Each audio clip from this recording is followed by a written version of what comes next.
Alright, so here's the question everyone's asking right now. Why are home prices still sky high when literally nobody's buying houses anymore? Because that's exactly what's happening. We're looking at one of the strangest housing markets in decades. Sales are crashing to levels we haven't seen since the Great Recession. But prices, they're barely budging. It's like the market is frozen in place. And honestly, it's starting to freak people out. So today I want to break down what's actually going on, what the data is showing us, and more importantly, what this could mean for you, whether you're trying to buy your first home, sell an upgrade, or you're just watching your rent climb every single year. Because here's the key. This isn't just about real estate anymore. This is about the American dream stalling out in real time. This is about families putting their lives on hold and an entire generation wondering if they'll ever own property. Let's dive in. Okay, so first let me show you the numbers because they're honestly wild. Existing home sales just hit their lowest level since 2010. We're talking about a 35-year low when you adjust for population growth. The National Association of Realtors reported that only 4.09 million homes sold in 2024. That's down nearly 20% from just 2 years ago. In 2021, we were seeing over 6 million homes sold annually. We've lost a third of the market, but here's where it gets weird. The median home price is still sitting at around $417,000.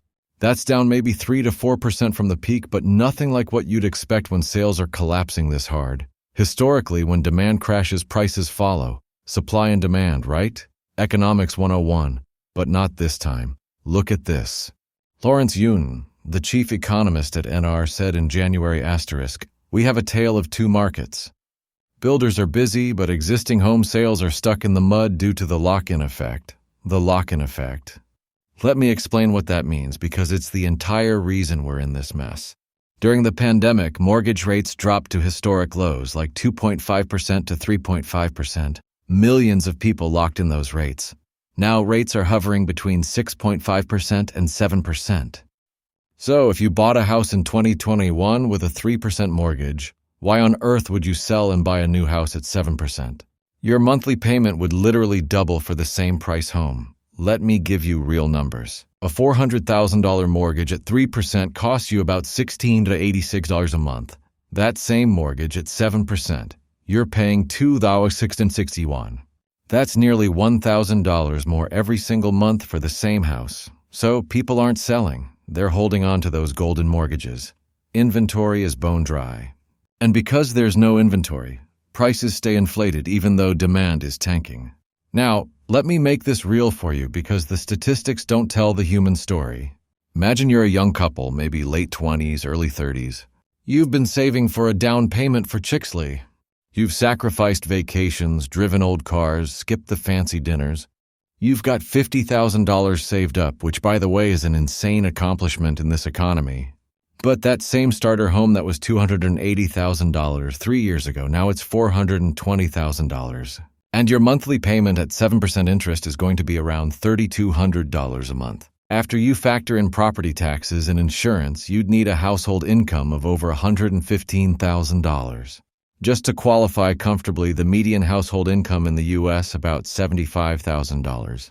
You're $40,000 short of what banks consider safe, so you're priced out. You stay renting and your rent keeps going up because everyone else is also priced out and stuck renting too. You're trapped in a cycle where you can't save for a down payment because your rent is eating up 40% of your income. Or let's say you're a family with 2 kids. You've outgrown your 2-bedroom condo, but you can't sell because you'd lose your 3. 2% mortgage rate and have to buy something bigger at 7%. So you stay cramped. The kids share a room longer than they should. Maybe you wanted a 3rd child, but there's no space. You put off growing your family. You just wait. Or maybe you're a retiree who wants to downsize. You've got this big 4-bedroom house. The mortgage is paid off, but you can't find anything smaller to move into because there's no inventory. So you stay put, rattling around in a house that's too big, spending too much on maintenance and property taxes. Your retirement savings drain away on a house you don't even need. This is the reality for millions of Americans right now. The market isn't working for anyone except people who already own and aren't planning to move. But here's where it gets interesting and a little scary. What happens next? Because something's got to give, right? Scenario 1, the zombie market. The Federal Reserve keeps rates high to fight inflation. and we stay stuck in this limbo for years. Prices don't crash because sellers refuse to sell at a loss.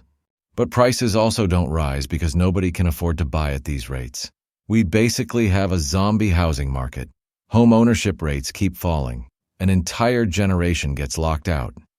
Millennials who are now in their 30s and 40s, prime home buying years, stay renters. Gen Z gives up entirely. Wealth inequality explodes because real estate is the #1 way middle-class families build wealth in America. Family formation slows down. People delay having kids because they can't find stable housing. The social fabric starts to fray when people can't achieve the basic markers of adulthood their parents took for granted. Scenario 2, the crash, rates drop, maybe inflation cools or the economy weakens and the Fed cuts rates back to 4% or 5%. Suddenly the market unfreezes. All those locked-in homeowners finally feel comfortable selling. Inventory floods the market. And here's the thing, if inventory spikes suddenly, prices drop.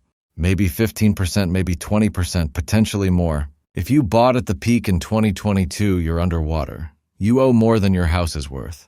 We could see distressed sales, especially if people lose jobs, and here's the dark irony.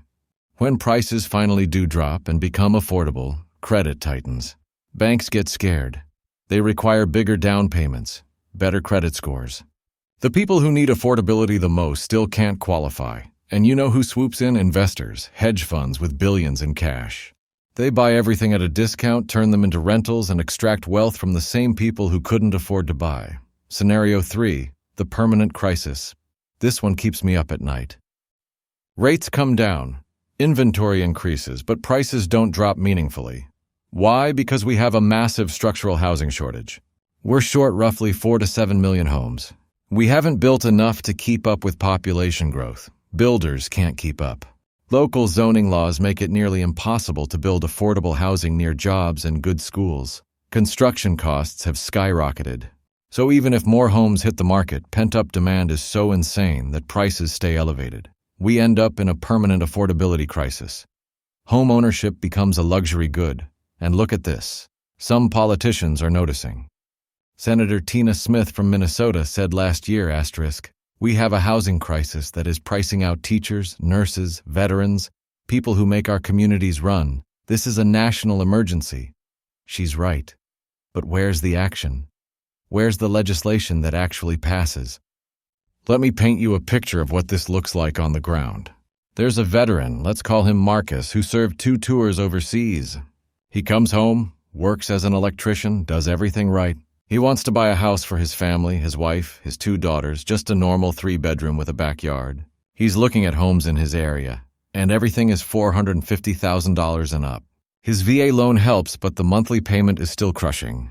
He's competing against investors paying cash, against people relocating with massive equity. He puts in offer after offer, gets rejected again and again. Eventually, he gives up, stays renting, feels like the system failed him after he served his country. His daughters ask when they're getting their own rooms and he doesn't have an answer. Or think about the elderly couple who bought their home in 1982 for $65,000. It's now worth $500,000. They want to downsize, move closer to their grandkids. But homes there are just as expensive, and on their fixed income, they can't justify the move. So they stay isolated away from family in a house that's too big and too expensive to maintain. Or the single mom working 2 jobs. One is a teacher, one doing gig work on weekends, who just wants a stable place for her son starting high school. She's been renting the same apartment for 6 years. The landlord just raised rent another $200. She's looked at buying, but she's $100,000 short of qualifying for anything in a safe neighborhood with good schools. These aren't hypothetical people. This is happening right now. Term unneeded times in every city, every suburb, every small town in America. So what's the end game here?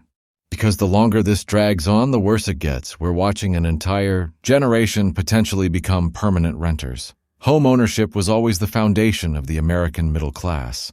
You buy a house, you build equity, you pass that wealth to your kids. That's how families climb the economic ladder. But if you can't get on that first rung, you're stuck. You rent forever. Prices keep rising, and you never build that nest egg. Meanwhile, investors keep buying up properties, turning them into rentals, extracting wealth from people who have no other choice. And here's what really worries me. If the market does crash like a real 2008 style crash, who's going to swoop in and buy everything at a discount? It's not going to be young families. It's going to be hedge funds and private equity firms with billions in cash ready to turn the American dream into a subscription service. The wealth transfer from the middle class to the investor class will be complete. And once that happens, it's almost impossible to reverse. So here's where we are. Home sales are crashing, prices are stuck, and millions of people are locked out of homeownership or trapped in homes they've outgrown. The government is talking about solutions, but nothing's happening fast enough. And we're heading toward one of three futures: zombie market, price crash, or permanent affordability crisis. None of them are great. But here's my question for you, and I really want to hear your thoughts in the comments. What do you think is going to happen? Are we headed for a crash? Will prices stay high forever? Will the lock-in effect keep the market frozen for years? And what should the government actually too cold do to fix this? Drop your thoughts below. Let's have a real conversation about this because this affects all of us. Whether you're trying to buy, trying to sell, or just trying to keep a roof over your head. All right, that's it for today. If you found this helpful, do me a favor and hit that like button, subscribe if you haven't already, and share this with someone who's trying to figure out this crazy housing market.